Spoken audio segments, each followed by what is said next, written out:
ಗೆಲ್ಲದೇ ಇದ್ರೆ ಸಿದ್ದರಾಮಯ್ಯ ರಾಜೀನಾಮೆ ಕೊಡಬೇಕಾಗತ್ತೆ ಅನ್ನುವಂಥ ಪರಿಸ್ಥಿತಿ ಇದೆ ಅನ್ನುವಂಥ ಆ ವಿಚಾರಕ್ಕೆ ಸಂಬಂಧಪಟ್ಟಂತೆ ಸಂಸದ ಡಿ.ಕೆ. ಸುರೇಶ್ ರಿಪಬ್ಲಿಕ್ ಕನ್ನಡಕ್ಕೆ ಮಾತನಾಡಿದ್ದಾರೆ. ಎಕ್ಸ್ಕ್ಲೂಸಿವ್ ಆಗಿ ಹೇಳಿಕೆ ಕೊಟ್ಟಿದ್ದಾರೆ.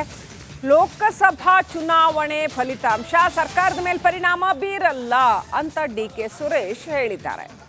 ಏನಾಗುತ್ತೆ ಅಂತಂದ್ರೆ ಇಲ್ಲಿ ಸಿದ್ದರಾಮಯ್ಯ ಬಣ, ಡಿ.ಕೆ. ಶಿವಕುಮಾರ್ ಬಣ ಅಂತ ಇರೋದ್ರಿಂದ ಬಹುಶಃ ಸಿದ್ದರಾಮಯ್ಯನವ್ರನ್ನ ಹೊಣೆಗಾರರನ್ನಾಗಿ ಮಾಡ್ತಾರಾ ಅನ್ನುವಂಥ ಒಂದು ಒಳ ಅರ್ಥ ಇರುವಂಥ ಪ್ರಶ್ನೆ ಇದು. ಒಂದು ವೇಳೆ ಲೋಕಸಭಾ ಚುನಾವಣೆಯಲ್ಲಿ ಕಾಂಗ್ರೆಸ್ ಕಡಿಮೆ ಸ್ಥಾನಗಳನ್ನು ತಗೊಂಡ್ರೆ ಅಂತ. ಸೊ ಅದಕ್ಕೆ ಗುಬ್ಬಿ ಶ್ರೀನಿವಾಸ್ ಅವರು ಹೇಳಿದ್ರು ಏನಂತಂದ್ರೆ, ಕಡಿಮೆ ಸ್ಥಾನಗಳನ್ನು ತಗೊಂಡ್ರೆ ಸಿದ್ದರಾಮಯ್ಯನವರು ರಾಜೀನಾಮೆ ಕೊಡಬೇಕಾಗತ್ತೆ, ಅವ್ರ ಮೇಲೆ ಹೊಣೆಗಾರಿಕೆ ಬರುತ್ತೆ ಅಂತ. ಈ ಪ್ರಶ್ನೆನ ಡಿ.ಕೆ. ಸುರೇಶ್ ಅವ್ರಿಗೆ ಕೇಳಿದಾಗ ಅವರು ಇಲ್ಲ, ಸರ್ಕಾರದ ಮೇಲೇನು ಪರಿಣಾಮ ಬೀರಲ್ಲ ಲೋಕಸಭಾ ಚುನಾವಣಾ ಫಲಿತಾಂಶ ಅಂತ ಹೇಳಿದ್ದಾರೆ.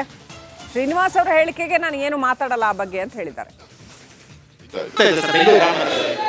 ಪ್ರಚಾರ ಶುರುವಾಗಿಲ್ಲ, ಸಿದ್ಧತೆಗಳು ನಡೀತಾ ಇದೆ. ಮಂಡ್ಯಗೆ ಕುಮಾರಸ್ವಾಮಿ ಬರ್ತಾ ಇದ್ದಾರೆ ಅಂತ ಹೇಳ್ತಾ ಇರುವಂತದ್ದು, ಅದ್ರ ಬಗ್ಗೆ ನನಗೆ ಮಾಹಿತಿ ಇಲ್ಲ. ಅದು ಅವ್ರ ಪಕ್ಷಕ್ಕೆ ತೀರ್ಮಾನ ಪಟ್ಟಂತ ವಿಚಾರ. ಇನ್ನು ಆಸ್ಪತ್ರೆಯಲ್ಲಿ ಇದ್ದಾರೆ, ಆರೋಗ್ಯವಾಗಿ ಬರಲಿ ಅಂತ ಹೇಳಿ ಹಾರೈಸ್ತೀನಿ.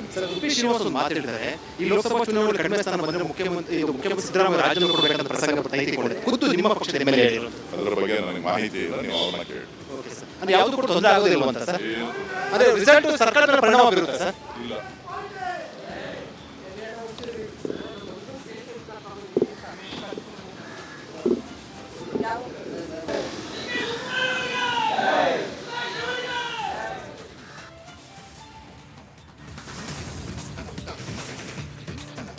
ಡಿ.ಕೆ. ಸುರೇಶ್ ಆಲ್ರೆಡಿ ಅಖಾಡಕ್ಕೆ ಇಳಿದು ಅವರು ಪ್ರಚಾರ ಶುರು ಹಚ್ಕೊಂಡ್ಬಿಟ್ಟಿದ್ದಾರೆ. ಯಾಕಂತಂದ್ರೆ ಬೆಂಗಳೂರು ಗ್ರಾಮಾಂತರದಲ್ಲಿ ಸಿಕ್ಕಾಪಟ್ಟೆ ಟೈಟ್ ಫೈಟ್ ಇರೋದು, ಅದರ ಬಿಸಿ ಈಗ ಅವರಿಗೆ ತಾಗಿದೆ ಅಂತ ಅನ್ಸುತ್ತೆ. ಹಾಗಾಗಿ ಪ್ರಚಾರ ಶುರು ಹಚ್ಕೊಂಡಿದ್ದಾರೆ.